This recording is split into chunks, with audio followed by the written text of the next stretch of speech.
श्री कृष्ण गोविंद हरे मुरारे, हे नाथ नारायण वासुदेव।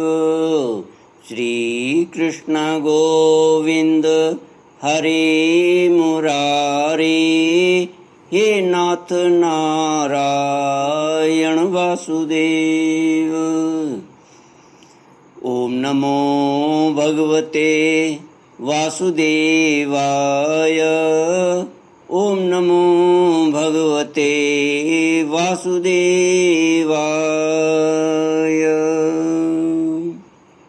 सच्चिदानंद रूपाय विश्वोत्पत्त्यादि हेतुवे तापत्रय विनाशाय श्री कृष्णाय वयं नमः। कृष्णाय वासुदेवाय हरये परमात्मने प्रणतक्लेशनाशाय गोविन्दाय नमो नमः। सच्चिदानन्दरूपाय विश्वोत्पत्त्यादिहेतुवे तापत्रयविनाशाय श्रीकृष्णाय वयं नमः। सच्चित आनंद स्वरूप परमात्मा जो सृष्टि के उत्पत्ति, पालन और संहार करता है तथा जीवों के आध्यात्मिक, आदि दैविक, आदि भौतिक तापों को नष्ट करने वाले हैं, अर्थात जीवों के मानसिक, शारीरिक और भौतिक दुखों को दूर करने वाले हैं, उन श्री कृष्ण भगवान को हम नमस्कार करते हैं। श्री कृष्ण गोविंद हरे मुरारे, हे नाथ नारायण वासुदेव। श्रीमद् भागवत अष्टम स्कंद अथ द्वाविंशोऽध्यायः। श्री शुक उवाच एवं विप्रकृतो राजन् बलिर्भगवतासुरः विद्यमानोऽप्यभिन्नात्मा प्रत्याहाविक्लवं वचः। बलिरुवाच यद्युत्तमश्लोक भवान् ममेरितं वचो व्यलीकं सुरवर्यमन्यते करोमृतं तन्न भवेत् प्रलम्भनं पदं तृतीयं कुरु शीर्ष्णि मे निजम्। बलि के द्वारा भगवान की स्तुति और भगवान का उस पर प्रसन्न होना। श्री सुखदेव जी कहते हैं, परीक्षित, इस प्रकार भगवान ने असुरराज बलि का बड़ा तिरस्कार किया और उन्हें धैर्य से विचलित करना चाहा, परंतु वे तनिक भी विचलित नहीं हुए, बड़े धैर्य से बोले। दैत्यराज बलि ने कहा, देवताओं के आराध्य देव, आपकी कीर्ति बड़ी पवित्र है। क्या आप मेरी बात को असत्य समझते हैं? ऐसा नहीं है, मैं उसे सत्य कर दिखाता हूँ। आप धोखे में नहीं पड़ेंगे। आप कृपा करके अपना तीसरा पग मेरे सिर पर रख दीजिए। मुझे नरक में जाने का अथवा राज्य से च्युत होने का भय नहीं है। मैं पाश में बंधने अथवा अपार दुख में पड़ने से भी नहीं डरता। मेरे पास फूटी कौड़ी भी न रहे अथवा आप मुझे घोर दंड दें, यह भी मेरे भय का कारण नहीं है। मैं डरता हूँ तो केवल अपनी अपकीर्ति से। अपने पूजनीय गुरुजनों के द्वारा दिया हुआ दंड तो जीव मात्र के लिए अत्यंत वांछनीय है, क्योंकि जैसा दंड माता, पिता, भाई और सुहृद भी मोहवश नहीं दे पाते। आप छिपे रूप से अवश्य ही हम असुरों को श्रेष्ठ शिक्षा दिया करते हैं, अतः आप हमारे परम गुरु हैं। जब हम लोग धन, कुलीनता, बल आदि के मद से अंधे हो जाते हैं, तब आप उन वस्तुओं को हमसे छीनकर हमें नेत्र दान करते हैं। आपसे हम लोगों का जो उपकार होता है उसे मैं क्या बताऊं। अनन्य भाव से योग करने वाले योगी गण जो सिद्धि प्राप्त करते हैं, वही सिद्धि बहुत से असुरों को आपके साथ दृढ़ वैर भाव करने से ही प्राप्त हो गई है। जिनकी ऐसी महिमा, ऐसी अनंत लीलाएं हैं, वही आप मुझे दंड दे रहे हैं और वरुण पाश से बांध रहे हैं। इसकी न तो मुझे कोई लज्जा है और न किसी प्रकार की व्यथा ही। प्रभु, मेरे पितामह प्रहलाद जी की कीर्ति सारे जगत में प्रसिद्ध है। वे आपके भक्तों में श्रेष्ठ माने गए हैं। उनके पिता हिरण्यकशिपु ने आपसे बैर विरोध रखने के कारण उन्हें अनेकों प्रकार के दुख दिए, परंतु वे आपके ही परायण रहे। उन्होंने अपना जीवन आप पर ही निछावर कर दिया। उन्होंने यह निश्चय कर लिया कि शरीर को लेकर क्या करना है, जब यह एक न एक दिन साथ छोड़ ही देता है। जो धन संपत्ति लेने के लिए स्वजन बने हुए हैं, उन डाकुओं से अपना स्वार्थ ही क्या है, पत्नी से भी क्या लाभ है, जब वह जन्म मृत्यु रूप संसार के चक्र में डालने वाली है। जब मर ही जाना है, तब घर से मोह करने में भी क्या स्वार्थ है। इन सब वस्तुओं में उलझ जाना तो केवल अपनी आयु को खो देना है। ऐसा निश्चय करके मेरे पितामह प्रहलाद जी ने यह जानते हुए भी कि आप लौकिक दृष्टि से उनके भाई बंधुओं के नाश करने वाले शत्रु हैं, फिर आपके ही भय रहित एवं अविनाशी चरण कमलों की शरण ग्रहण की थी। क्यों न हो, वे संसार से परम विरक्त, अगाध बोध संपन्न, उदार हृदय एवं संत शिरोमणि जो हैं, आप उस दृष्टि से मेरे भी शत्रु हैं। फिर भी विधाता ने मुझे बलात् ऐश्वर्य लक्ष्मी से अलग करके आपके पास पहुंचा दिया है। अच्छा ही हुआ, क्योंकि ऐश्वर्य लक्ष्मी के कारण जीव की बुद्धि जड़ हो जाती है और वह यह नहीं समझ पाता कि मेरा यह जीवन मृत्यु के पंजे में पड़ा हुआ और अनित्य है।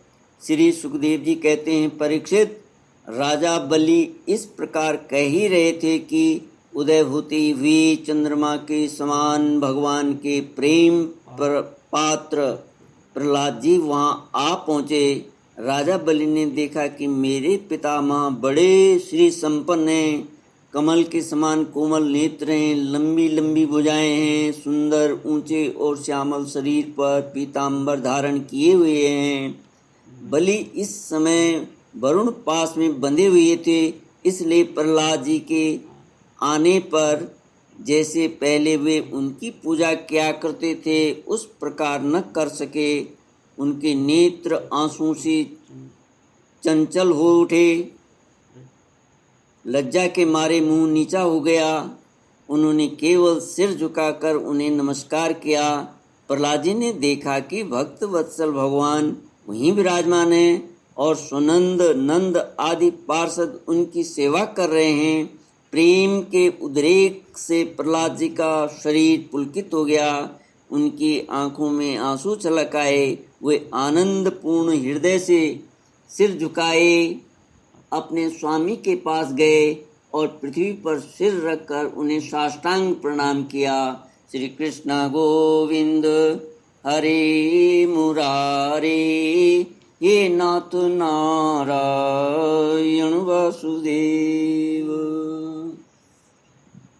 प्रहलाद जी ने कहा, प्रभु, आपने ही बलि को यह ऐश्वर्यपूर्ण इंद्र पद दिया था, अब आज आपने ही उसे छीन लिया।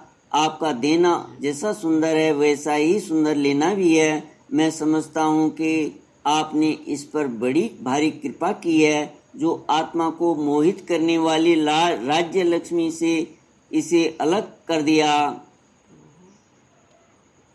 प्रभु, लक्ष्मी के मद से तो विद्वान पुरुष भी मोहित हो जाते हैं, उसके रहते भला अपने वास्तविक स्वरूप को ठीक ठीक कौन जान सकता है। अतः उस लक्ष्मी को छीनकर महान उपकार करने वाले समस्त जगत के महान ईश्वर आपके हृदय में विराजमान और सबके परम साक्षी श्री नारायण देव को मैं नमस्कार करता हूँ। श्री सुखदेव जी कहते हैं, परीक्षित, प्रहलाद जी अंजलि बांधकर खड़े थे। उनके सामने ही भगवान ब्रह्मा जी ने वामन भगवान को कुछ कहना चाहा, परंतु इतने में ही राजा बलि की परम साध्वी पत्नी विंध्यावली ने अपने पति को बंधा देकर भयभीत हो भगवान के चरणों में प्रणाम किया और हाथ जोड़कर मुंह नीचा कर वह भगवान से बोली। विंध्यावली ने कहा, प्रभु, आपने अपनी क्रीड़ा के लिए ही इस संपूर्ण जगत की रचना की है। जो लोग कुबुद्धि हैं वे ही अपने को इसका स्वामी मानते हैं। जब आप ही इसके कर्ता भर्ता और संहर्ता हैं, तब आपकी माया से मोहित होकर अपने को झूठ मूठ कर्ता मानने वाले निर्लज्ज आपको समर्पण क्या करेंगे। ब्रह्मा जी ने कहा, समस्त प्राणियों के जीवन दाता, उनके स्वामी और जगत स्वरूप देवाधिदेव प्रभु, अब आप इसे छोड़ दीजिए। आपने इसका सर्वस्व ले लिया है, अतः अब यह दंड का पात्र नहीं है। इसने अपनी सारी भूमि और पुण्य कर्मों से उपार्जित स्वर्ग आदि लोक, अपना सर्वस्व तथा आत्मा तक आपको समर्पित कर दिया है। एवं ऐसा करते समय इसकी बुद्धि स्थिर रही है, यह धैर्य से च्युत नहीं हुआ है। प्रभु, जो मनुष्य सच्चे हृदय से कृपणता छोड़कर आपके चरणों में जल का अर्घ्य दे देता है और केवल दुर्वादल से भी आपकी सच्ची पूजा करता है, उसे भी उत्तम गति की प्राप्ति होती है। फिर बलि ने तो बड़ी प्रसन्नता से धैर्य और स्थिरता पूर्वक आपको त्रिलोकी का दान कर दिया है, तब यह दुख का भागी कैसे हो सकता है। श्री भगवान ने कहा, ब्रह्मा जी, मैं जिस पर कृपा करता हूँ उसका धन छीन लिया करता हूँ, क्योंकि जब मनुष्य धन के मद से मतवाला हो जाता है तब मेरा और लोगों का तिरस्कार करने लगता है।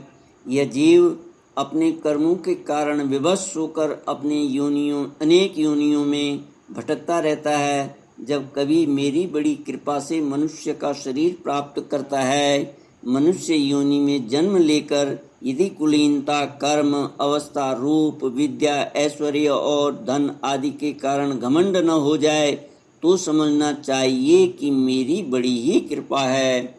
कुलीनता आदि बहुत से ऐसे कारण हैं जो अभिमान और जड़ता आदि उत्पन्न करके मनुष्य को कल्याण के लिए समस्त साधनों से वंचित कर देते हैं, परंतु जो मेरे शरणागत होते हैं वे इनसे मोहित नहीं होते। यह बलि दानव और दैत्य दोनों ही वंशों में अग्रगण्य और उनकी कीर्ति बढ़ाने वाला है। इसने उस माया पर विजय प्राप्त कर ली है जिसे जीतना अत्यंत कठिन है। तुम देख ही रहे हो, इतना दुख भोगने पर भी यह मोहित नहीं हुआ। इसका धन छीन लिया, राजपद से अलग कर दिया, तरह तरह के आक्षेप किए, शत्रुओं ने बांध लिया, भाई बंधु छोड़कर चले गए, इतनी यातनाएं भोगनी पड़ी। यहाँ तक कि गुरुदेव ने भी इनको डांटा फटकारा और श्राप तक दे दिया, परंतु इस दृढ़ व्रती ने अपनी प्रतिज्ञा नहीं छोड़ी। मैंने इससे छल भरी बातें की, मन में छल रखकर धर्म का उपदेश किया, परंतु इस सत्यवादी ने अपना धर्म न छोड़ा। अतः मैंने इसे वह स्थान दिया जो बड़े बड़े देवताओं को भी बड़ी कठिनता से प्राप्त होता है। सावरणी मनवंतर में यह मेरा परम भक्त इंद्र होगा। तब तक यह विश्वकर्मा के बनाए हुए सुतल लोक में रहे।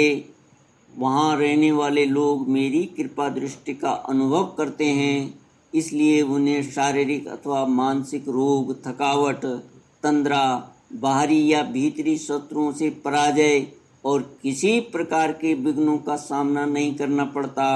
बलि को संबोधित कर भगवान कहते हैं, महाराज इंद्रसेन, तुम्हारा कल्याण हो।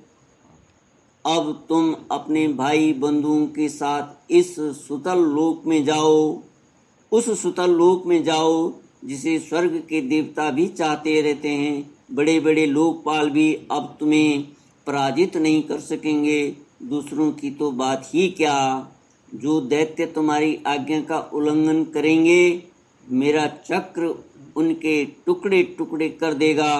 मैं तुम्हारे अनुचरों की और भोग सामग्री की भी सब प्रकार से विघ्नों से रक्षा करूँगा, सब प्रकार के विघ्नों से रक्षा करूँगा। वीरबली, तुम मुझे वहाँ सदा सर्वदा अपने पास ही देखोगे। दानव और दैत्यों के संसर्ग से तुम्हारा जो कुछ आसुर भाव होगा वह मेरे प्रभाव से तुरंत दब जाएगा और नष्ट हो जाएगा। श्री कृष्ण गोविंद हरे मुरारी, हे नाथ नारायण वासुदेव। इति श्रीमद्भागवते महापुराणे पारमहंस्यां संहितायाम् अष्टमस्कन्धे वामन प्रादुर्भावे बलिवामन संवादो नाम द्वाविंशोऽध्यायः। ओम पूर्णमद पूर्णमिदं पूर्णात् पूर्णमुदच्यते पूर्णस्य पूर्णमादाय पूर्णमेवावशिष्यते। ओम शांति शांति शांतिः। हरिः ओम श्री गुरुभ्यो नमः। हरिः ओम।